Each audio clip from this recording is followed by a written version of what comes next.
Assalamu alaikum students. Hope you will be fine. Today we will be discussing the even elimination reactions. As in the previous lectures, you will be familiar now with the elimination reactions, that what are the elimination reactions, how it performs, and what are the conditions necessary for the elimination reactions. And also you were introduced to the main types of elimination reactions. In these types, today we will be discussing the even elimination reaction. In this lecture, what the topics to be discussed are introduction to even reactions. Like in the previous reactions, we were introduced to the elimination reactions, that we have studied the different conditions necessary for the eliminations and the solvents, the environment, and the products of the elimination reactions, and that what is the elimination reactions. Today we will be discussing the specific type E1 reactions, that what type of compounds undergo even elimination reactions, what are the conditions necessary for the even elimination reactions, and what are the effects of different conditions like solvents, like the leaving group, and others on the product and on the reactivity. We will also be discussing the mechanism of E1 reactions, that on what mechanism the E1 reactions undergoes, and orientation of double bond, that the orientation of double bond means that in which direction the double bond will be created, or the new double bond created will be between which carbons, which one will be the beta carbon from which the hydrogen will be eliminated. First of all, what is an E1 reaction? Like in the substitution reaction, that was a term SN1 reaction, that is means substitution nucleophilic unimolecular reaction. The same is the case here, E1. It indicates an elimination reaction which is unimolecular, or the rate is directly proportional to the substrate. In an E1 reaction, the rate determining step is the loss of the leaving group to form the intermediate carbocation. It is similar in nature to the formation of carbocation in SN1 reactions. And the rate here also depends upon the stability of the carbocation. The more stable is the carbocation, the easier it is to form and the faster the E1 reaction will be. How the reaction occurs? In the mechanism, E1 mechanism, if you remember the SN1 mechanism, in the E1 also, it proceeds through the loss of a leaving group. First, a leaving group, it is removed from the substrate, then deprotonation. The second step is that deprotonation. The proton is removed from the beta carbon.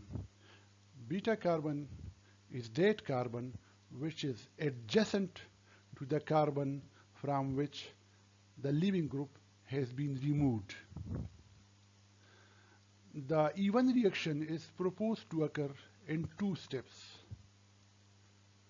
The first step is the leaving or removal of the leaving group. When the leaving group leaves the substrate, a carbocation is formed. This is the first step of the E1 reaction. Then the second step is that the base removes a proton from the adjacent carbon, and as a result an alkene is formed.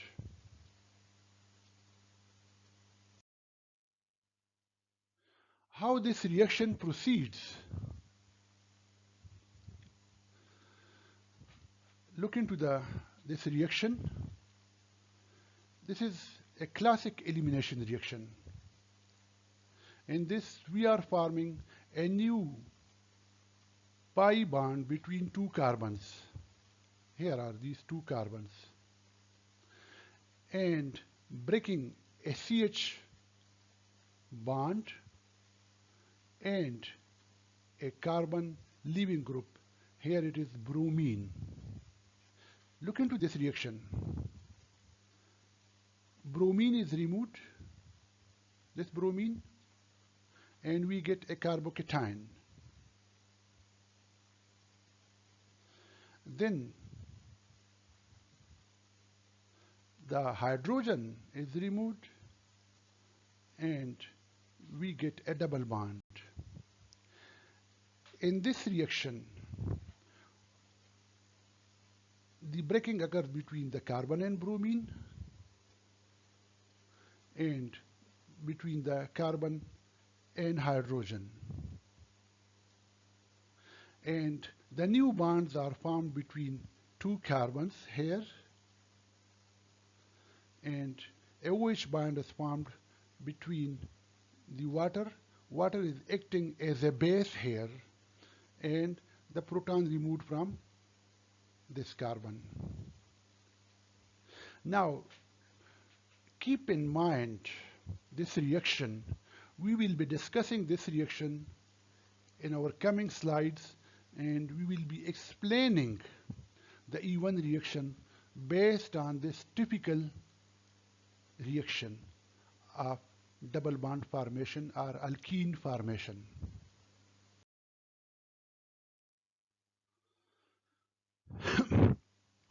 First, when will the elimination reaction occur?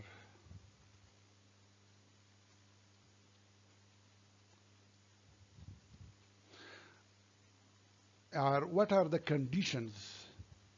If you look into the reaction, the base is not involved in the first step, which is the slow step or the rate determining step. So, the strength of the base has no role in the rate of the reaction, as it is not involved in the rate determining step of the elimination. So, if you look into the equation, the rate is directly proportional to the substrate, and there is no role of the base. So, as the base is not appearing in the rate determining step or the rate equation, so the strength of the base has nothing to do in the rate of reaction.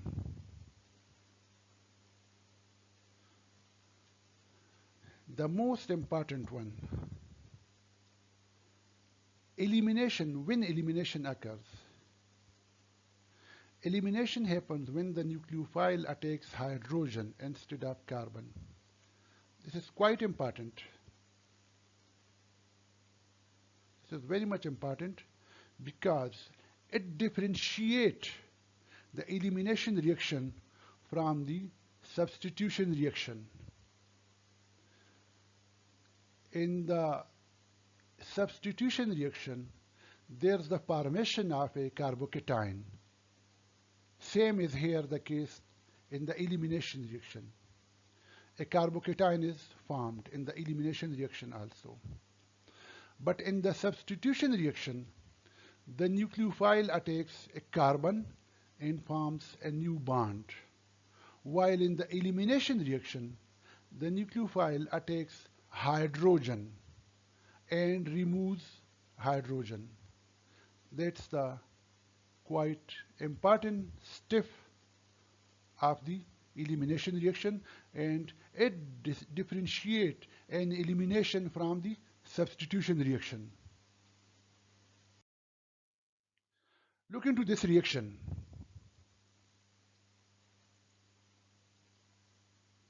It is the E1 elimination reaction of tertiary butanol and sulfuric acid.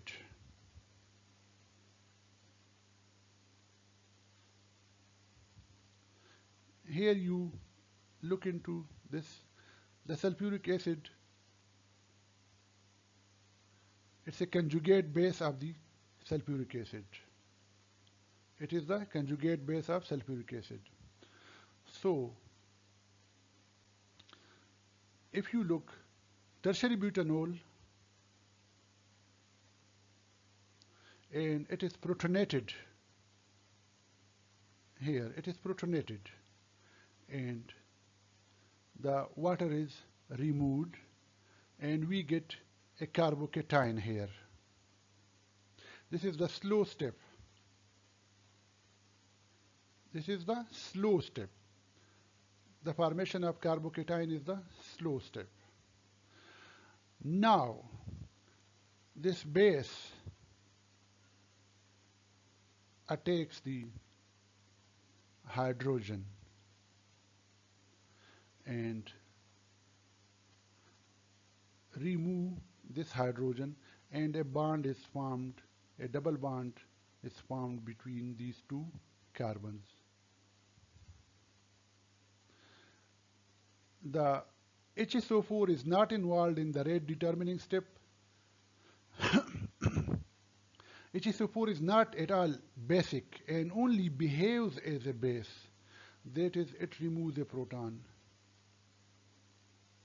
because it is even more feeble as a nucleophile. The rate equation will not involve the concentration of HSO4, and the rate determining step is the same as that in the SN1 reaction, unimolecular loss of water from the protonated tertiary butanol. This elimination mechanism is therefore called an E1 reaction.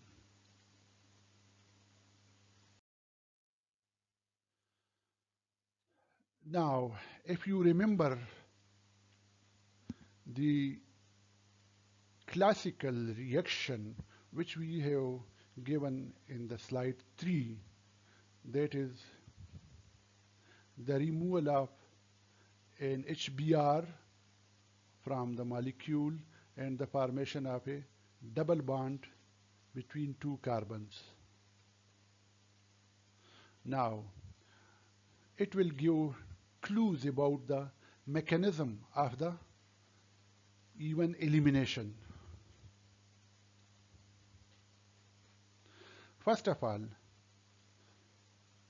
when we vary the concentration of the substrate, the reaction rate increases accordingly. In other words, there is a first order dependence of rate on the concentration of the substrate. Okay. The second clue is, if we vary the concentration of the base, here the base is water, the rate of the reaction doesn't change at all. If we look into the formula, that the rate is directly proportional to the substrate. So only the concentration of the substrate, here this bromide, that affect the rate of reaction, and the water base is not involved in the rate reaction, so the concentration of the base doesn't change the rate of the reaction. So it's a first order dependence on the substrate, the concentration of the substrate. Second clue is, the rate of the reaction depends greatly on the substitution pattern of the alkyl halide. The tertiary halide is the most stable one, so has the fastest reaction. the secondary halides which are intermediate and the stability, so has medium rate of reaction, while the primary one has the slowest rate of reaction. As we know that the tertiary carbocation is more stable as compared to the secondary carbocation, which is more stable than the primary carbocation. Or we can say that the existence of primary carbocation is less possible as compared to the secondary one, and the secondary carbocation existence is less possible or less stable as compared to the tertiary carbocation. So when the stability of the reaction is dependent upon the stability of the carbocation, or the rate of reaction is directly dependent upon the formation of carbocation and the stability of carbocation. The third clue of the E1 elimination reaction is that it competes with the SN1 reaction.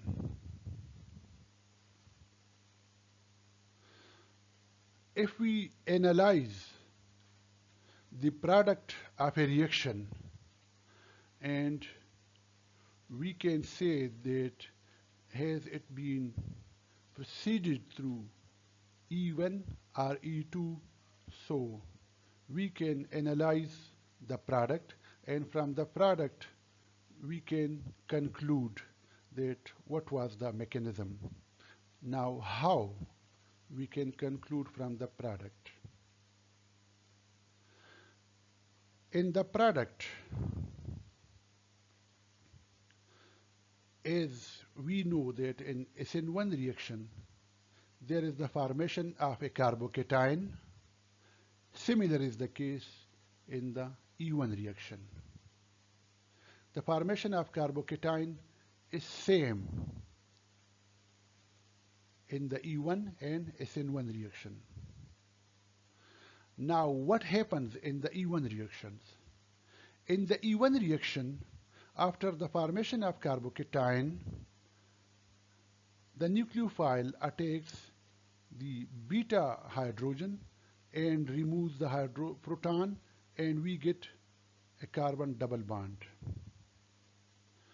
But in the SN1 reaction, instead of attacking on the adjacent or the beta proton, the nucleophile attack the carbocation,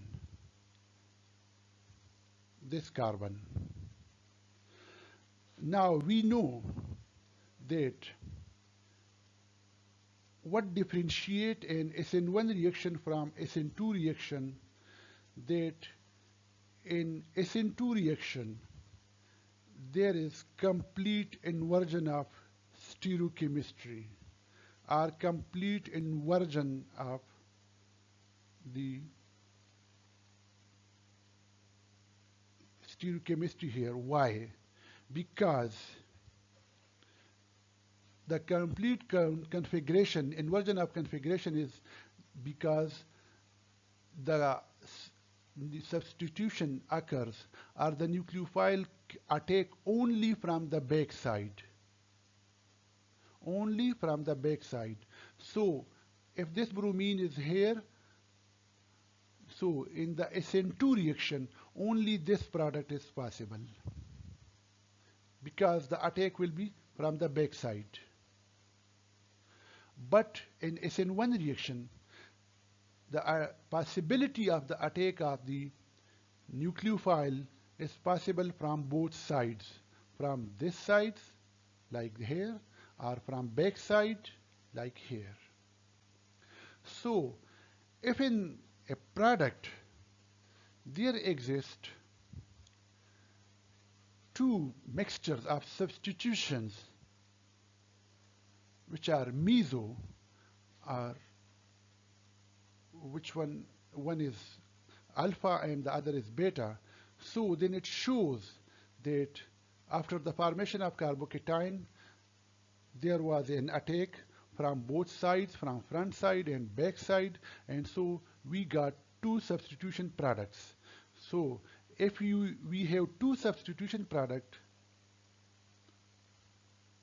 so it indicates that there was the formation of a carbocation, and after the formation of carbocation, the product has lost a proton to the base or to the nucleophile, and we get a double bond here.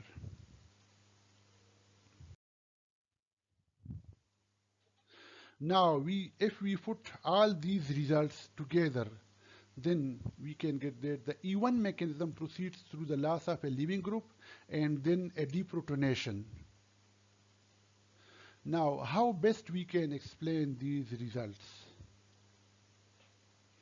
The best theory we have is that the reaction proceeds through two steps.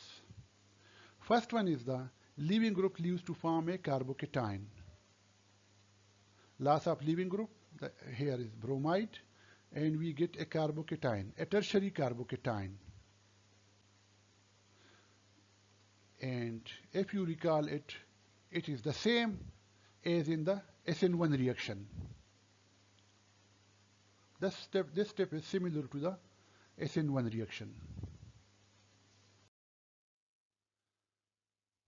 The second step is a proton is removed by the base to give the alkene. This proton is removed by the base. Here the base is water, and we get an alkene.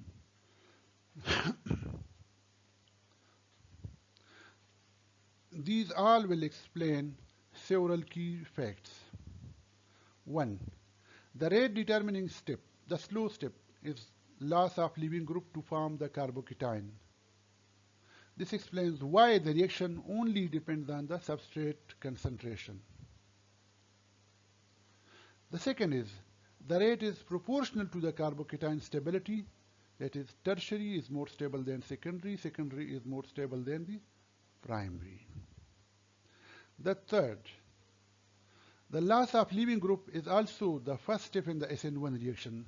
This is why SN1 byproducts can also be observed in an E1 elimination, and this is called the E1 mechanism, elimination unimolecular.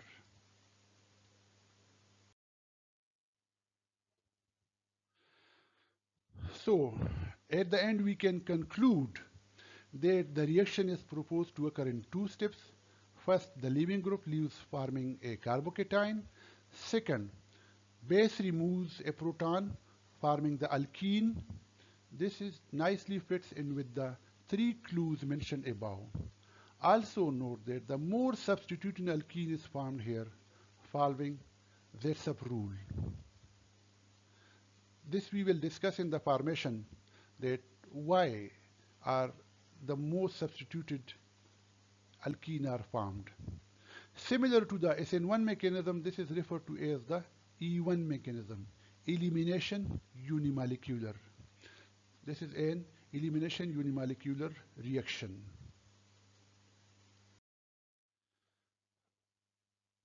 Most of these reactions and these were from the organic chemistry by Claydon, but it's available in these two books also, Buchner and by the Jerry March. Thank you very much for your patience. Thanks.